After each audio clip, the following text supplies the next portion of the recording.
Hello and welcome to episode 22 of the Voice AU vlog with Fan de Stools.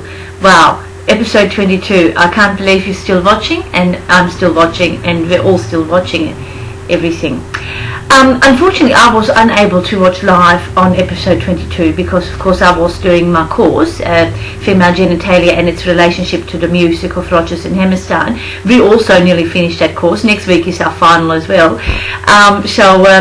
Yes, and actually this week was interesting. We did a one-act play that Peter had written, quite confronting, a little bit sexy, that was called The Lady is a Tramp / Do It the Hard Way.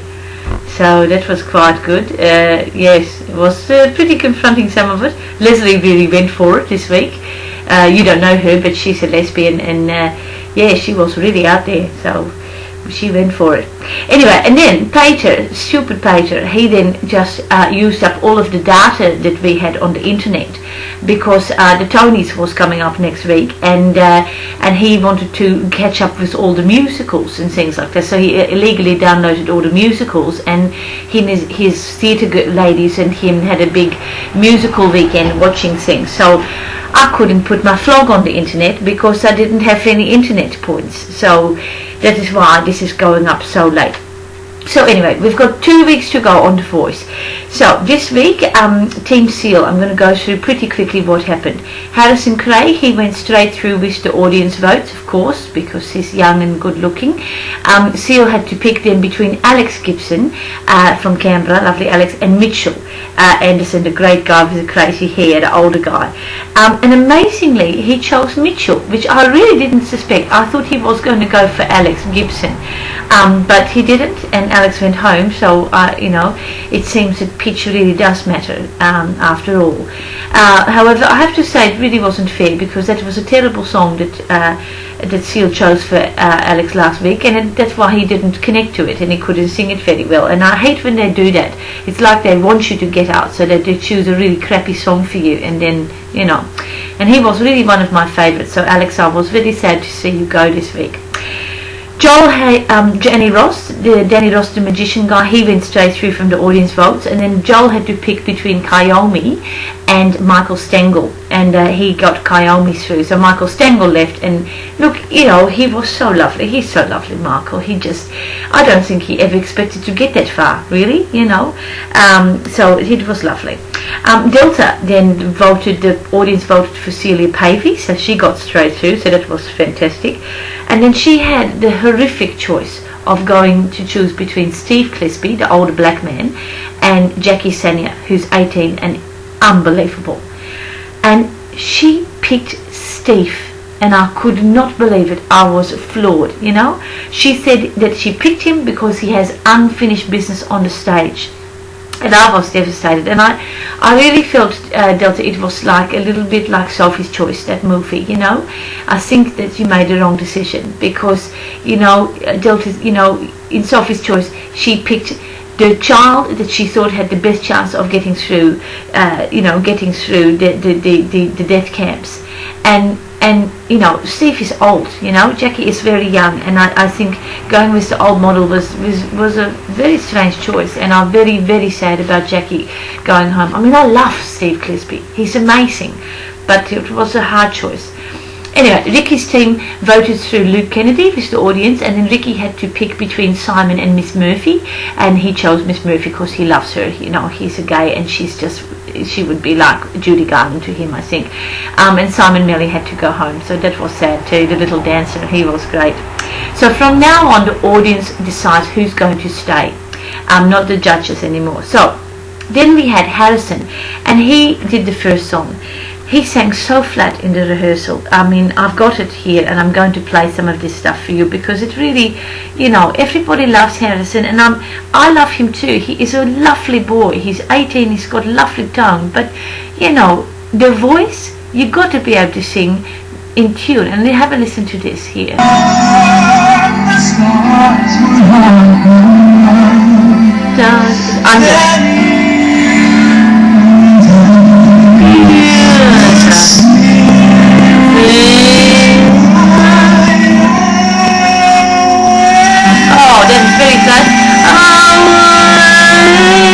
That is very that was there, you know.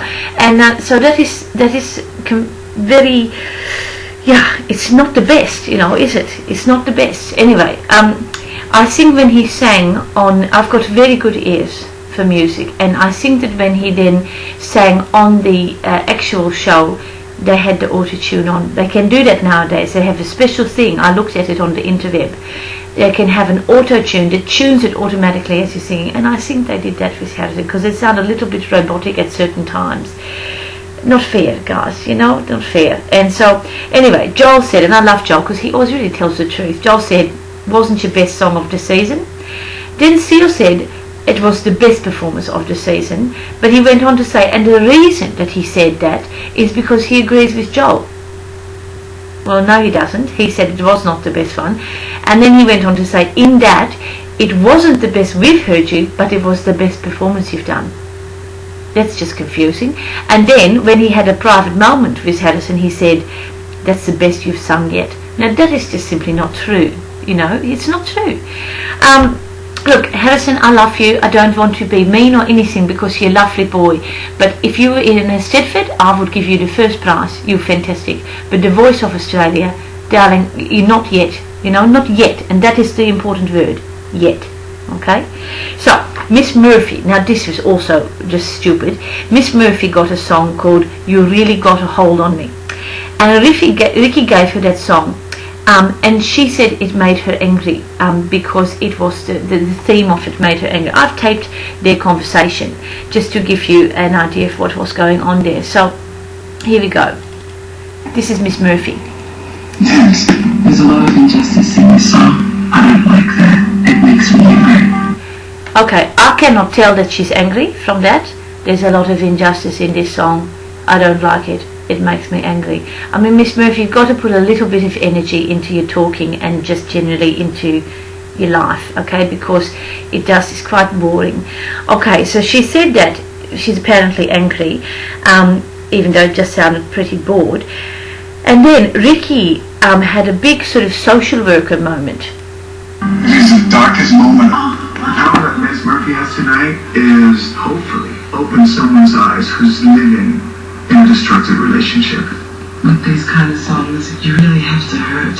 Like, this is breaking me, and you're breaking me, but I can't help but still be in love with you. So, you know, he said, I hope that it helps someone who's in a domestic violence relationship. And she then went on to say, you know, this sort of songs, you know, you're breaking me, you know, this is breaking me, you're breaking me, but I still can't help being in love with you. So what exactly is the message that you're saying to the people with the domestic violence? Because I had a little look on the internet at the words of the song, and they go like this. I don't like you, but I love you. Seems that I'm always thinking of you. You treat me badly. I love you madly. You really got a hold on me. Baby, I don't want you, but I need you. Don't want to kiss you, but I need to. You do me wrong. My love is strong now. You got a hold on me. Baby, I love you, and I want you to do. It's just hold me tighter, tighter. I'm not sure what the message is that you're giving the people in the domestic violence relationship. Okay, that's the thing that's very confusing. And then Ricky followed up the song, once we listened to those lyrics, with this little message. To stand on that stage and talk to people and affect people, in this case in a very beautiful way. The message that you were throwing out there is a lot of people need to hear it. There are thousands of people that are literally victims of pain, being in a destructive relationship. And maybe you changed someone's life tonight just by singing and throwing that message out there. So on their behalf, I thank you. On their behalf, I thank you. For what? What message was she showing out there except hold me tighter, domestic violent partner, hold me tighter, okay? This is really stupid, guys, okay? We're not stupid in TV land. We're listening to these things. We're researching, you know? We've got time to do these things in our lives. And yeah, it's just trying to make a drama from nothing. It's just stupid. Okay, so then quickly, because I know we're getting on now, it's almost 10 minutes, God. Okay, so Danny Ross, He came on with his skeleton pants. He had a really shit song, didn't really go anywhere. But my favourite part of Danny is his relationship with Joel. This is so cute together, you know. And Joel always loves him and says what he's wearing is wonderful. And Joel, of course, relates to that because he wears sloppy joes that don't really match his hair paint. And I just love to see them together. Steve Clisby then had such a lovely moment in the show. He had a big reveal about his mum, and he said his mum was still alive. I mean, who would have thought of that? Steve Clisby is 67 and his mother is 102 years old. I'm not joking. She was talking like normal human being, you know. Black don't crack. That's what they say, and it is true. And he sang to her on the Skype. She was on the Skype, and he sang in the rehearsal Sunday in Savannah, which is her favourite song. And I have to say, I cried. It was so moving. It really was just gorgeous. And I feel bad now about saying all the time that he's old, because actually in his years, in his family, he's got another 40 years to go, so he's just as good as Jackie Senior. He's going to, you know, make it till he's 102, so good on you. Then we had Carissa Eden. She was the winner from last year. She did a little interview and talked in interesting metaphors about the voice, saying about the journey of the voice. She said it's like a fire, you know, you have branches and twigs and they burn bright but quick, and then you put a log on the fire, which is what she's doing now, and it is a slow burn. And I thought that is what she means. The voice, it's very quick, it's the branches and twigs, you know, cameras, action, let's go, couple of albums, whatever. But now she's really just, you know, she's doing the hard slog with that log and writing her own things and getting things happening. But she's a very talented girl. Oh my gosh, she sounded like that fat talented girl, Adele, and I just thought she was fantastic. Great performance.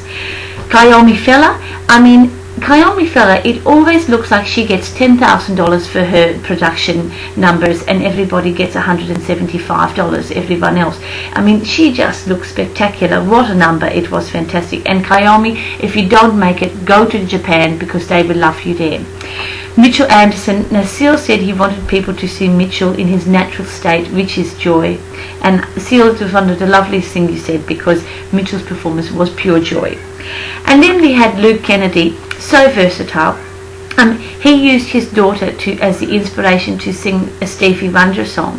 And we haven't heard that much about Luke's daughter, but it was good that he could use her for this particular song, which again was brilliant as always. Luke, amazing.